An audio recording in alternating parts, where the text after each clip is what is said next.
Hey everybody. So I wanted to just take a couple minutes and give you guys a quick status update on what's going on with me and the channel, since I haven't really made many videos since the changes that took place at the end of last year. For this particular video, I'm going to use some footage that I captured from the Metal Gear Survive beta that happened on PC just before its launch. I know there's a lot of controversy surrounding this game, mostly because of the drama associated with Hideo Kojima and Konami and all the stuff that you guys probably already know inside and out by this point. But for me personally, this is still a game that I'm pretty interested in, despite the fact that when I did a survey on Twitter of games that people were interested in seeing me possibly cover this year, this was the one that got the least votes, although it did get a few. As a really big fan of Metal Gear Solid 5's gameplay and mechanics and sort of style and presentation, I think this is going to be a game that ends up getting my money at some point. The jury's still kind of out for me as to whether or not I feel like $40 is a fair asking price for this game, because frankly, I'm not really getting to see enough of it in the beta here to know if the total package is going to justify the price.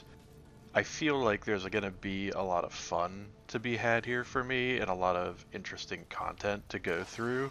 But I also think this is going to be one of those situations where your personal mileage is probably going to vary greatly in terms of whether or not you feel like this is a good game or a worthwhile investment of your time and money. And I definitely think it's going to be one of those cases where I'm going to have to get my hands on the game, play it for quite some time in various circumstances, be it the single player campaign or the multiplayer mode or modes. It's still a little bit unclear as to how many different options there are going to be for cooperative play here before I can really make any sort of firm or reasonable judgment about it. I will say that my experience with the beta so far has been really pretty positive. The only thing that I think might be a bit of a downer or might be slightly off-putting to people is just the fact that it's kind of intense, especially when you're first starting out. I mean, there are a lot of tutorials you can go in and read and a lot of stuff that you can try to do when you're in the sort of matrixy preloading staging area before you actually go into the mission. But even having read a bunch of that stuff before I played for the first time, I still felt a little bit like a fish out of water despite my extensive experience with Metal Gear Solid 5. But I will say, after about, I'd say my second attempt at doing one of these scavenging co-op missions, I was definitely starting to feel more comfortable with it. And a lot of the stress and anxiety of those initial attempts sort of faded away and got replaced with more of a fun, enjoyable experience. I think I might categorize this as the sort of game that has a bit of a steep learning curve. It's going to be the sort of thing that you're going to have to really invest some time in and invest some effort in to get quote unquote good, to be able to actually get the most out of the experience with it. And of course, the desire to do that is largely going to depend on how interesting you find this premise and how engaging you find the various aspects of the game. Does it do enough for you personally to get you invested enough in what's happening to care enough to master its mechanics and layers and subtleties? Like I said before, I think for me the answer to that is going to be yes. I just don't know that I'm going to run out and necessarily drop the $40 on this thing right away. A large part of it's probably going to depend on whether or not other people that I tend to play games with are interested enough to pick it up as well and want to play through the cooperative aspects of the game. I'm definitely interested to see what they're going to do with the single player portion, but I also don't feel like I'm in a rush to experience that. I would be just as content to wait, say, 6 months for the game to be $20 or less, and then jump in and experience that at my leisure. I think it's really going to come down to whether or not I have one or more friends who are interested in playing through the co-op stuff right away. And I think if that's the case, then I will probably pull the trigger on this game and just try to have some fun with it. But I think if nobody else is really interested in jumping on that train with me, then I'll probably sit on it for a while. Of course, a lot of my thinking on this is motivated or skewed by the fact that I'm just extremely busy at the moment, so I don't really have a ton of free time to just kind of sit around and play games. And I actually do think the cooperative modes and how they're sort of mission based and broken up into these more bite sized, manageable chunks of gameplay might actually work better for me in my current state than, for example, a big sweeping cooperative campaign experience might. Don't get me wrong, I would absolutely have preferred had the campaign portion of this game had a cooperative component to it. I think that option should always be there unless you can really come up with an excellent narrative and or gameplay rationale for justifying the campaign only being single player.